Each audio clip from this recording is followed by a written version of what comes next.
All right, there we go, man. We're live. You're live. All right. That's the rumor. Ladies and gentlemen, boys and girls, put your hands together for Stephen Cotton. From Stephen Cotton and Jason Bates in 22 Minutes with Jason and Stephen.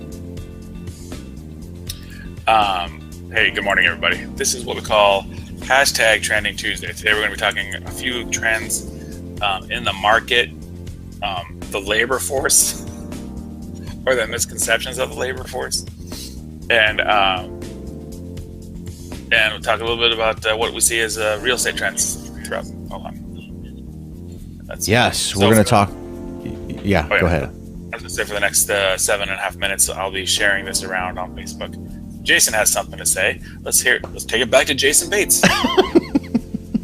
Well, you said it all. Now I'm like, you took the words right out of my mouth. This is Trending Tuesday episode of 22 Minutes. I almost forgot the title of our show. Goodness gracious. 22 Minutes with Jason and Stephen.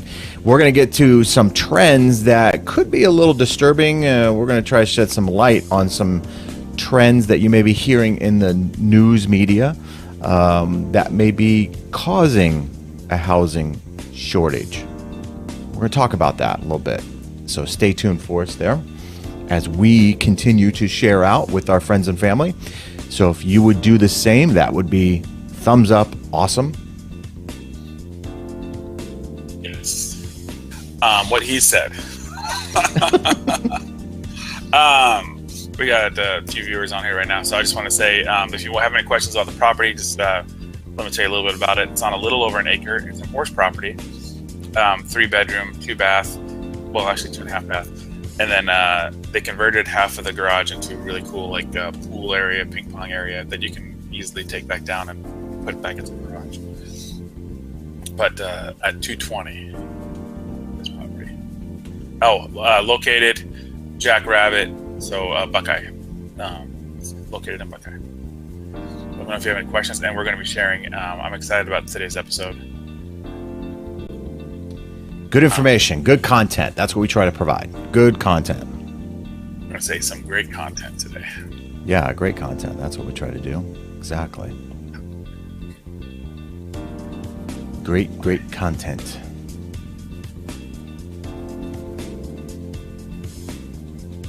Sharing like a fiend here. Deep in concentration for sharing. So the other thing we were talking about are polls. So if you have any interesting polls that you've partaked in on the Facebook or just in general, now would be the good time to just put it on there. Tell us what you think, or what you thought your poll was, or what the poll was, and how you answered it. That'd be great. Shoot. Yeah, that was something we were talking about before the show here. I'm noticing this trend on Facebook that every other post seems to be a poll about what people think. And Stephen put a poll out there on what your top 3, your top 3 passwords passwords are. Correct. Yeah, just in case you wanted to share that. Go to my personal page, Stephen Cotton. I started the poll, what are your top 3 passwords? And then I'm going to probably follow up tomorrow with what are your top 3 security question answers. So yeah, boy. We are getting close to starting the show here. This is the part of the show where we're just sharing and then we're getting stuff ready. Our show should be ready to roll in just a few minutes. Like us, share us. What else can you do for us? What else can we do for you? Participate. Right. Participation. If you're looking to buy, sell, refinance, invest, bury your money in the backyard, any of these options, then give us a call. We'll help you out. Oh, create an alibi. Yeah, we're here for alibi. Right. There's nothing we won't do for your business. No. There you go. All right, we're about maybe 2 minutes away from starting the show. Yes, we'll get started here in just a minute. We're going to cover some of the trends that are happening. This is Trending Tuesday episode. Every Tuesday is the Trending Tuesday here on 22 Minutes. So we're going to get started with some trends that you may be hearing out there and maybe preventing you from purchasing a home. We're seeing some, I don't know. I always kind of, you got to look. Well, let's not give it away. We I got know. 22 minutes. Okay. Yeah. So, but we're going to be talking about this, because last week's episode we're talking about flipping trends, right? Before and after photos. This is actually more what's going on in the market if you're looking to buy, or if you're looking to sell, or if you're going to go new build, stuff like that. So today's episode is more of the macro of real estate. So what we're seeing here in the local valley, and what some people in our region or in the United States are kind of saying is the reason for it. How's that? There you go. Couldn't have And there's said gonna it be a better part myself. There's going to be a part where Jason doesn't agree with the video that we have for you today. So that's a spoiler alert. Yes. All right, I'm all shared out. My coffee's empty, but that's okay. I think I am too, buddy. I think I'm shared out as well. Who wants this show to start? Raise your hand or like us. Or something. Right.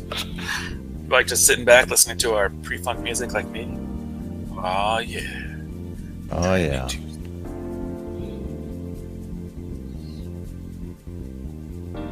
Okay. All right, I've already got a couple reactions to my new Facebook poll.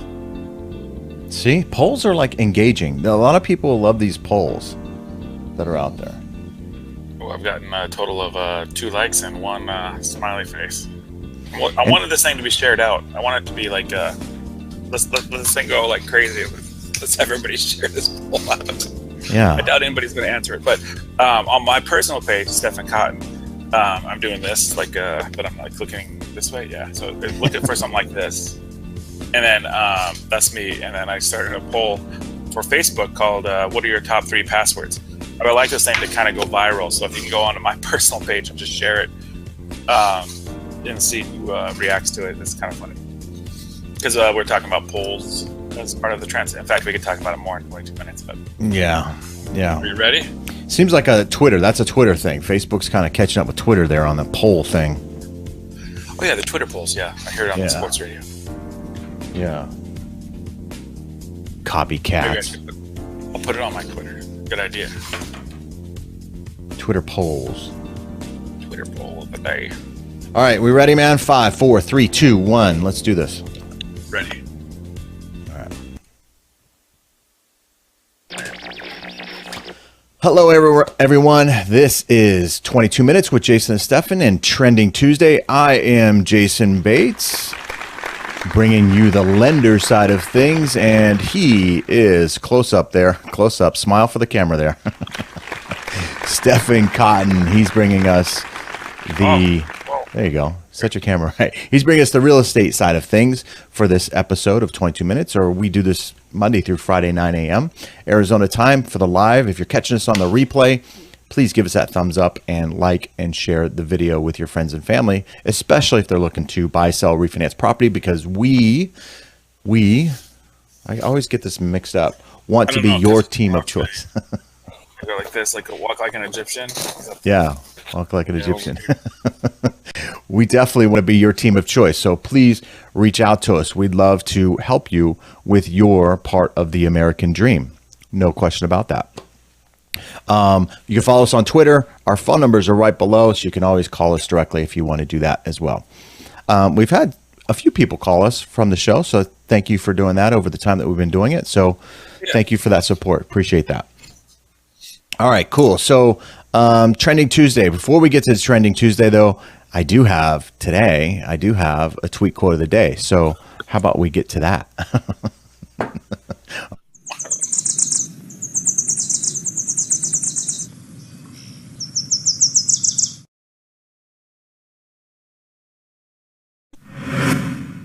And there it is, the tweet quote of the day. A dream is not something that you wake up from, but something that wakes you up. And I chose this one because the dream of home ownership. And there's a lot of frustration out there, which we're going to talk about today on Trending Tuesday. So don't give up on that dream. Don't get frustrated, right? Don't be this guy. Dude, I thought you could do a kickflip. I can. I did one this morning. Whoa! Hey, I lost us there. There we go. That's right. That's there funny. you go. Yeah, That guy's don't be funny. that guy. Don't get frustrated. Yeah, I did one this morning. I know. I just like his right? hair, man. I wish I had hair. Like, look at this guy. I know. Yeah, I'm I know. watching And the replays. That's good. I've got these overlays coming in on here, and I'll have to shut those off, but that's okay. So don't get frustrated. We want to be your team of choice, so you need to hire a good team to be a part of that. Yeah. And some say we're a great team. Yeah, we're a good team. We're a good team. We work well together. Okay, so Trending Tuesday. Let's get into this here. Trending Tuesday. Last week we talked about investing, right? You talked. You kind of gave in the pre-show there about some of the changes that are happening out there right now, right? So we want to talk about those changes. I first want to kind of give put up a chart here. This chart here is a local chart. I think it's by the Cromford Report.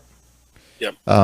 Which is a local kind of insider kind of chart that realtors use quite often to get a gauge for what the market's doing, right? And then, educate themselves so they can then give you, the public, the information. So this is a chart that a lot of realtors are using. I'm going to cover our faces up here, but you should still be able to hear us.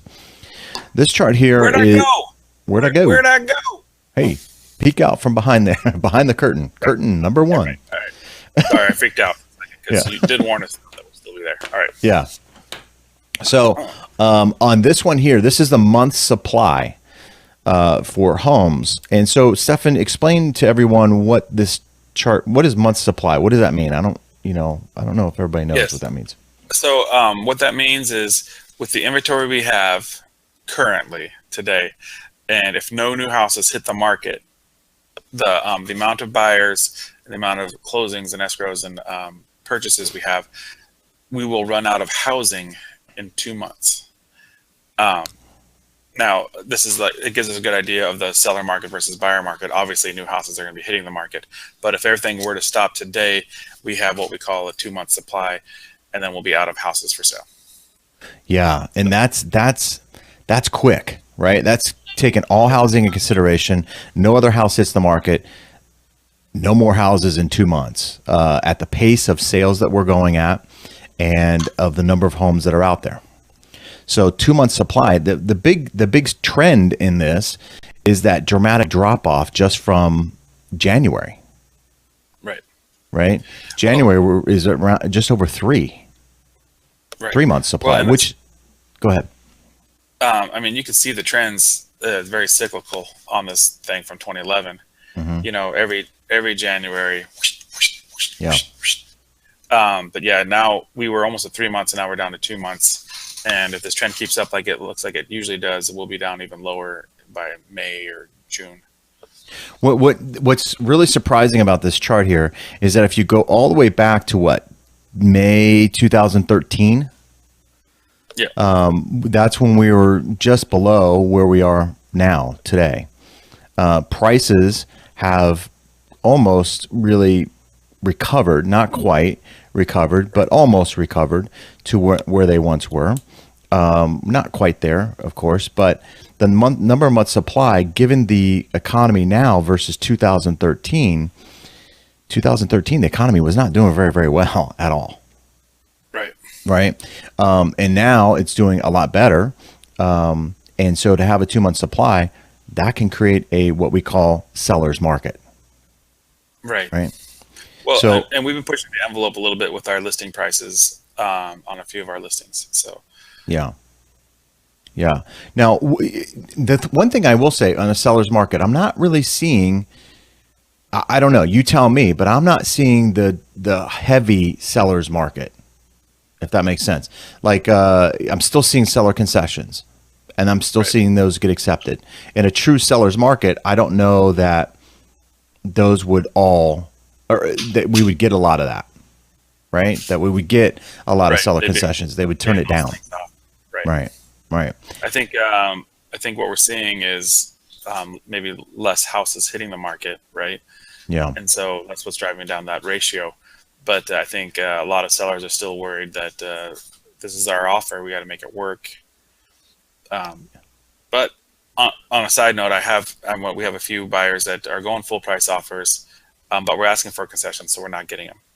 And so we had one that went cash. We lost to a cash offer that went like $5,000 above list price, and we were at list price asking for concessions.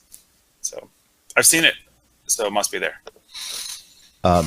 Yeah, I haven't seen it so much. I'm still seeing a lot of first-time home buyers. I've seen a couple investors hitting the market here as of recent, and also from that chart. I'll bring that chart back up here. We do see we call a buyer's the buying season, I guess, if you will, right? Phoenix tends to hit the buying season, faster or sooner than the rest of the country does, just because of our weather and our exposure, media, that sort of thing. So it's very normal for January through now for supply to go down, as you can see through these charts here, and then it starts to pick back up in June and July. But what's so dramatic is how steeply it's dropped off in just a month. That's what kind of caught my attention, right, on this chart. So not uncommon. You see the other steep declines in other years. But those economies were much different, and so I think that's important to kind of note there. Right. But March Madness. I call it March Madness for a reason. Yeah, and the other thing too, I've talked to some builders and things like that in the Valley. They even hesitate a little bit, and we're going to get into that here in just a second. But they even see like price points that kind of curb the supply. So in other words, and I think I mentioned this a couple of days ago, where the price point might be, $225,000. Anything above that, they're not seeing much action. Anything under $225,000, they're getting a lot of foot traffic on, and so those houses tend to move quicker, or more quickly, which then affects that supply too. So 225, the payments are about $1,500 on an FHA loan with today's rates. So people 1,500 and less are buying houses. Yeah. And then people that are going higher probably are still trying to rent. I have a situation with one of my first clients, actually. He's renting right now because he's got student loan debt that's kind of delinquent. And we talked about it on the credit episode last week.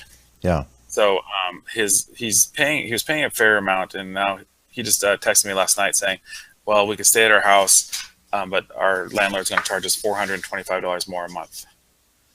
And that's cheaper than the market. I mean, so what he's seeing out there is like rents are, so we're going to just stay here and work on his credit and get his stuff going. So next year he'll be fine. But can you imagine a $425 hike on your rent? That's crazy. That's crazy. How do you budget for that, right? Now, not only that, but I'm starting to see some landlords trying to sweeten that pot a little bit too. They're seeing, I guess this can work two ways, right? You got low supply, therefore people say, I'll continue to rent. I get frustrated, can't get what I want, so I'm just going to stay where I'm going to stay put. Let's see what the market does. You've got the other naysayers out there who are saying there's going to be another crash, who just are staying put.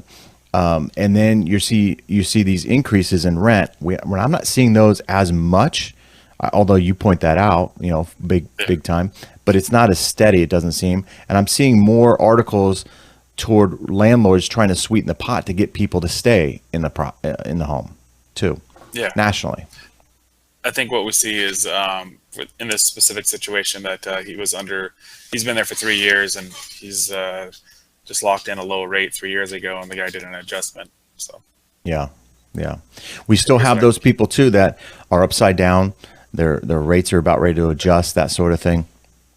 As far as the mortgage rates go, we played an article, and I was going to play it here, but I couldn't get the video to go. But about the Federal Reserve starting to back off on their buying of these mortgage-backed securities and how that may affect rates. It could go up. I don't think that I don't know, Stefan. I'm kind of torn on it. I understand what the Fed's trying to do. However, I don't think if they do it that way, I think it could be catastrophic to the market. I don't think the market can handle another % increase in rates. I think it'll really hurt. Well, so here's what it is. We have a 2-month supply, right? Yeah. If the interest rate goes up, then houses won't be selling, and then now we'll have a healthy market of 4 month supply because no one can sell, Yeah. because no one can afford the houses that they want to be in. Or the other thing is we have to have a shift or a mind adjustment of what can I afford? Like Right. $1,500, like we're talking about this $1,500. I say it's $225. That's a guesstimate. That's not a quote. So don't be saying, hey, you promised. But if you're $1,500 a month, what can you get today versus what you can get 2 months from now is going to be totally different. So Yeah. you just have to say, okay, this is what I can afford. Like when you're shopping for a car, right? Like I want to drive home in a Cadillac, but I know that my pocketbook tells me no. Like one more year in my car. Right. I got 1 more year in my car probably or more. Right. Right. Absolutely. Yeah. It could affect prices. Prices could, kind of plateau. My whole theory is jobs. If America's working, everything else will kind of fall into place. And working at good wages and good salaries, then everything else kind of falls into place. We're still in this uncertainty period right now where we're just starting to see companies hire more, trying to retain their employees, giving them raises, that sort of thing. It's going to take it may take a year or so for that to kind of play out and it roll over into housing. So housing's in this kind of influx right now. So, all right, let's, we mentioned builders. Let's get to that, and builders. And I've got a video here that CNBC did about builders and the shortages that and this is Denver, this reporter's in Denver, talking about it, but, it does translate over here into Phoenix and across the country. Yeah. High pending home sales jumped a wider than expected 5.5% in February to the second highest level in a decade. This number is based on contracts signed in February, so that's people out shopping, and it was the warmest February in several decades. That said, sales could be higher if there were simply more homes for sale, and you can see it right here in Denver. The supply of homes for sale continues to drop as demand rises. Houses are going up on this site, barely 15 minutes from downtown Denver, but they should be going up at 50% more than they are today. There is just not enough labor here. Builders are having to pay workers twice as much, but it's still taking about 2 months longer to build the average home because of the slim staff. The workforce here is mostly Mexican, some undocumented. Many of them are going back to Mexico because they're afraid of new immigration policies, and that is leaving no one to build these homes. I'm going to pause it right there. This part right here is where I start to disagree with this, and it does get called out here. So we'll continue on. To be honest, Yeah. the backbone of the industry Spoiler alert. in Denver, it's Hispanic labor. Because Americans won't do the work. That's exactly right. Sometimes I'm confused about this concern about immigrants taking jobs away from Americans. And Meyer says he's also concerned about the rising cost of materials, the lumber, the cement, the gypsum, everything. A lot of it comes from overseas, and he's concerned, like you were talking about, an additional tax coming on those products. There's a lot more of this online. RealtyCheck.cnbc.com. Back to you. Hey, Diane, it's David. Yesterday we had the CEO of KB Home on. I asked him a similar question about the ability to get, in this case, roofers, because I'd read, of course, some things about that. He did not indicate in any way that there was a labor shortage from his perspective. Is he an outlier? Well, he may be an outlier. Some of the big public builders, and KB actually has some homes on this lot. Some of the big, larger public builders do have larger staffs that they pay on an annual basis, so they don't see that. But when you're talking about the mid-sized builders that are on a lot like this one, you may have 3 or 4 builders here, some public, some private. It's the mid-sized to smaller. And remember, America has 40,000 builders in this nation.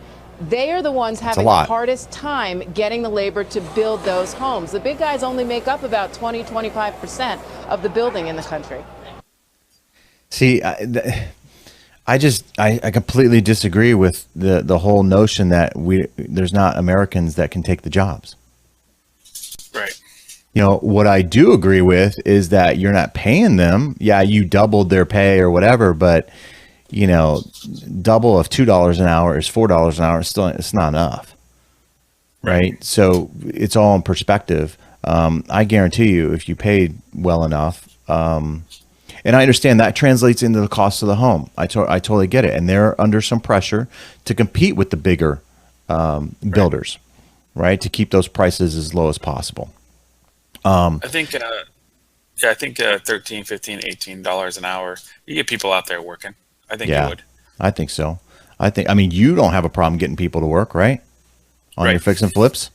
So, I mean, I hate that when I hear that kind of stuff, that Americans, it's like we're lazy or something like that.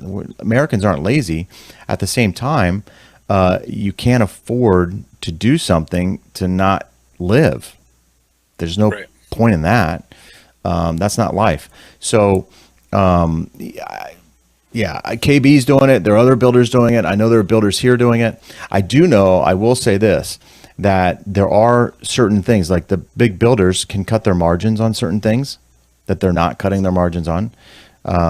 Airlines are a perfect example of this, right? Airlines, their prices really haven't gone down.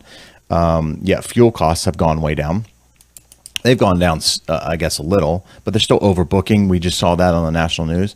Not to change subjects or anything like that, but it's the same kind of thing. You're talking labor here. Cut your margins a little bit.